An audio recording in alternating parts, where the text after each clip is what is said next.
What's your red line? That is the most common question solar pros and organizations ask when they learn about Powur.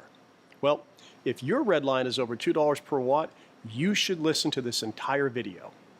Hello, my name's Charles Thompson. I'm the field leader at Powur. I have almost 30 years of experience in the energy industry, and 10 of those years are in solar. I've run national solar sales companies, I've owned a solar company, and I've been part of every economic model in this industry. I've been asked by many field leaders to record this video about red lines versus revenue sharing and cost of goods, otherwise known as COGS. Like it or not, the red line model is rapidly becoming outdated as more and more companies are racing to the bottom of the pricing levels. In this video, I'll explain what the differences are between the two models. I'll share the pros and cons of each, but I want to do it not from the rep or seller perspective, which is often what we all hear. Rather, I would like to look at it from the company perspective and then tie it back to the rep. So what are red lines versus revenue share and cost of goods? They're essentially just solar compensation models to answer this question: where should or where does all the money go? Once a solar project is installed, there's profit or margin. What should the installation company get? What should the solar company get? What should the sub-dealer get? The regional manager, the district manager, the branch manager, and finally, what should the rep get? These two models answer that question and tell and determine how payouts are calculated, but they are vastly different. The main difference is that in a redline model, the margins are fixed, whereas in a cost of goods model, they are variable. And let me explain what that means. Let's say that the cash sales price is $3.60 per watt. In a redline model, the installation company fixes their margin, so they're going to make whatever amount it is that they want to make on every project, regardless of the price that the project is sold at. Let's say their margin is 30 cents in order to fix their margin and guarantee that they will make a certain amount on every project. Then they're going to pass on to the sales company a red line. Let's say it's $2.30 per watt as the red line, which is fairly common. And what this is the installer saying that the entire spread between 360 and 230 is yours to keep and run your business. Anything below 230, you're not making any money on that because that's ours to keep. Well, the solar sales company does the same thing. They lock in 30 cents per watt of margin for themselves and pass on a $2.60 red line, either to the sales leadership stack, to the regional managers, the district manager, or the sub-dealer. And it's the same idea. They are saying that we as a solar sales company make everything below 260, and you go run your business with the spread between 360 and 260. Then the leadership stack or sub-dealer fixes their margin at 30 cents and they pass on a $2.90 red line to the sales rep. And this represents the dollar amount below which he or she, as a rep, can't make money. Interestingly enough, in a redline model, the rep is the only one who has a variable compensation plan because he or she can't approach it the same way the fixed margin does with a company. So the rep will make more or less depending upon how much they sell the project for, not what it costs, because the cost is fixed. That is a redline model. A cost of goods model has all of the same participants, but the margins are not fixed. The percentages are fixed. So each party in the stack takes a set percentage of the deal. The bigger the deal, the more money everyone makes because they're taking a percentage of a bigger deal. The smaller the deal, the less everyone makes because they're taking their percentage on a smaller deal. That, in simple terms, is a red line versus a cost of goods model comparison. So then how does all of this play out? How does this affect you on the doors as a sales leader or as a sub-dealer? In my opinion, there are several ways that a red line versus cost of goods calculation impacts the deals. The biggest one is typically customer pricing. Depending upon whether you use a red line or a COGS model, dramatically affects how you can price your solar deals. The second point is that one of these models tends to lend itself to incentivizing the overcharging of customers for solar projects, and I'll come back to that. The third point is the adders and concessions when there is competition and when deals get tight on margin. How does that play out for the rep and for the company? Where does the money go? Who makes the most money on the deals? Where can it get a little unfair? And lastly, transparency. How much visibility is there for everyone involved and where the money is going in the process? That is a very important question. So let's consider customer pricing. In the red line that I just shared with you, this rep is at a $2.90 red line. What happens if more sub-dealers are added and more tiers are added? That simply means that there are more levels of fixed margin and the red line gets worse and worse and worse. And you often see that where reps find themselves at the end of a 4 or 5 or 6 tier sub-dealership or leadership pricing model. Their pricing is just really crappy. And in those situations, reps eventually look at the leadership stack and start to figure out how to cut out all of this extra weight and get a really good red line of their own. That's why you see so much churn in the industry. But we'll talk about that in a minute.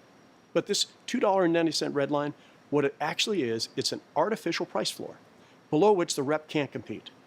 In a red line model, the rep's red line is their break-even point. And even if they go lower than that, they lose money. In a cost of goods model, there's no artificial price floor. The rep can sell all the way down to the baseline cost of goods, plus whatever margin is set to close the deal.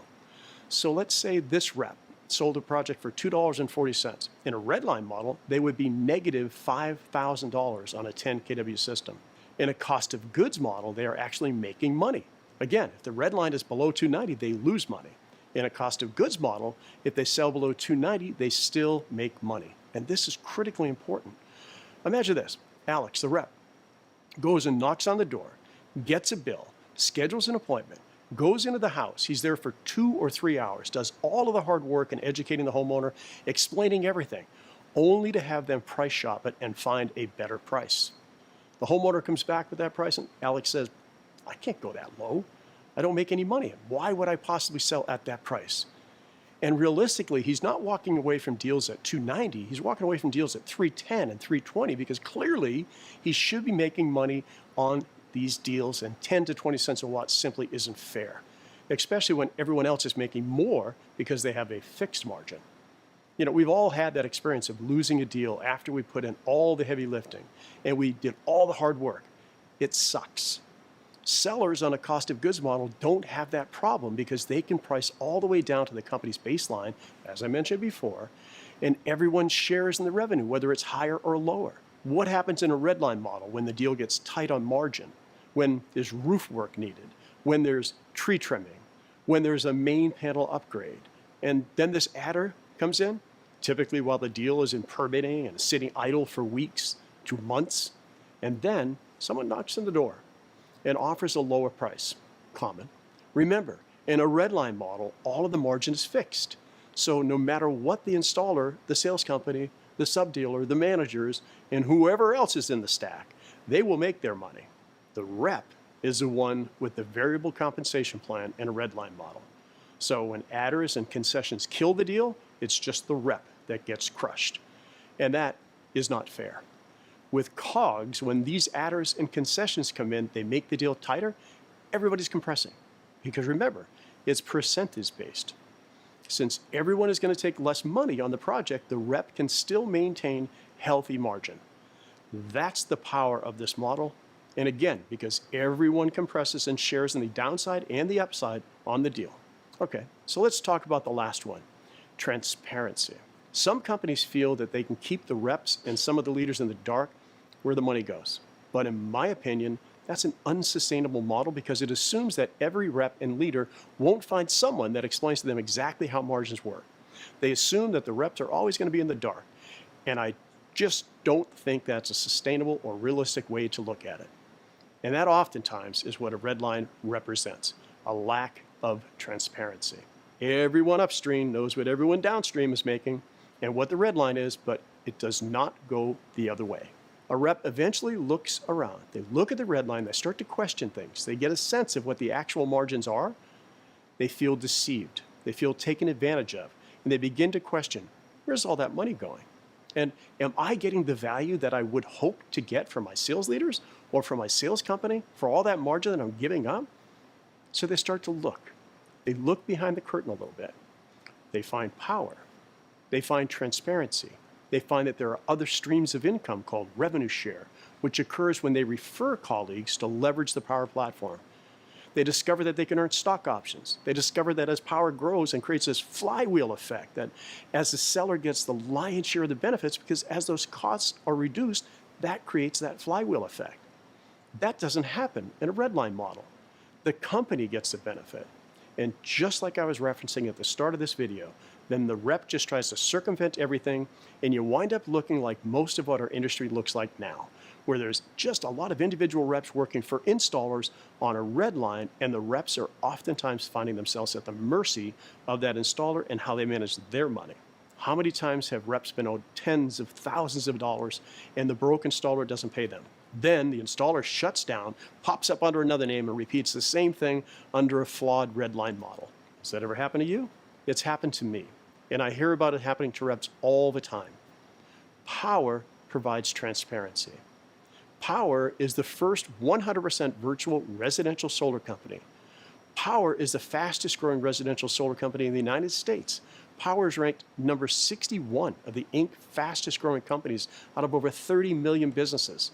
Powur is producing hundreds of millions of dollars in revenue annually and is scaling to what we hope will be a billion-dollar IPO. Powur has over 5,000 active independent solar sales reps. Powur is a certified B Corp and balances profitability with purpose. Powur shows you the actual cost of goods, and then we all share in the net margin. Look, if what we have been doing as an industry was working, there would be more than just a few percentage points of eligible population on solar. It's time for transparency and fairness to the seller, who we believe is the most important person in the food chain. So let's do a final assessment. Let's look at customer pricing. In my opinion, the COGS wins over redline every time, because in a redline, you always have that artificial pricing floor that makes it so that you just can't be competitive and where the rep can't make enough money. Being competitive, without a doubt, COGS wins. I believe that in a redline model, the customer is oftentimes being overcharged just because the rep needs to be able to make enough commissions. In a COGS model, that's not necessary. And no one ever feels like they're being kept in the dark, or that they have to go shop around and try to circumvent anything or anyone to get the answers that they are actually entitled to have. So then, why do companies use red lines? To be candid, it's because some feel that it's easier for the rep to understand and it's easier for the company to calculate, particularly in the recruiting process and when explaining compensation. In a COGS model, it takes a little bit of time and a little bit of re-education and understanding that there is a company that offers transparency. Powur will show you transparency.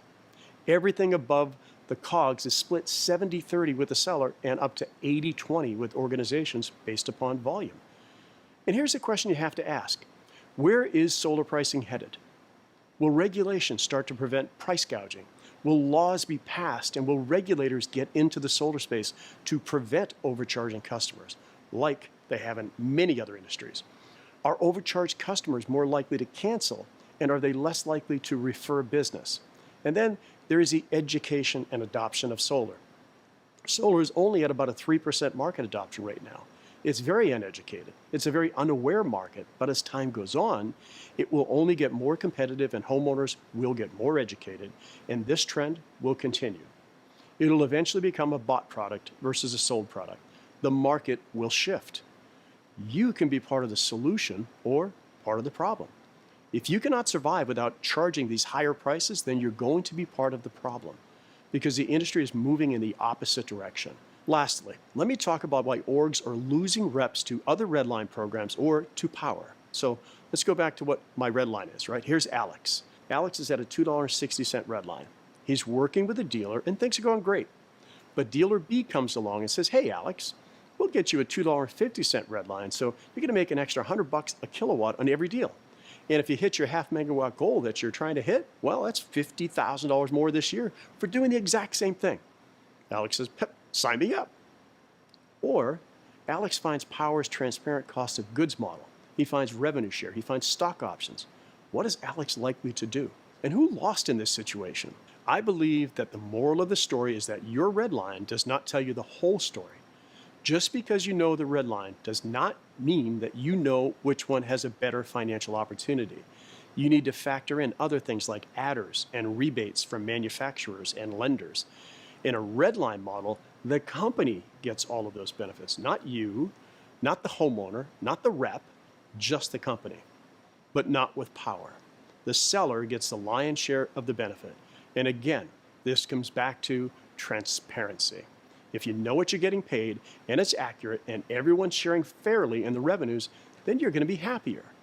You're going to drive more volume. You're going to have more customers in your pipeline. You're going to get more referrals. You're going to make more money. And you're going to make more impact. With that said, please get back to the person who shared this video with you. Get your final questions answered and become part of the solution that this industry desperately needs rather than perpetuating the problem. Thanks for listening.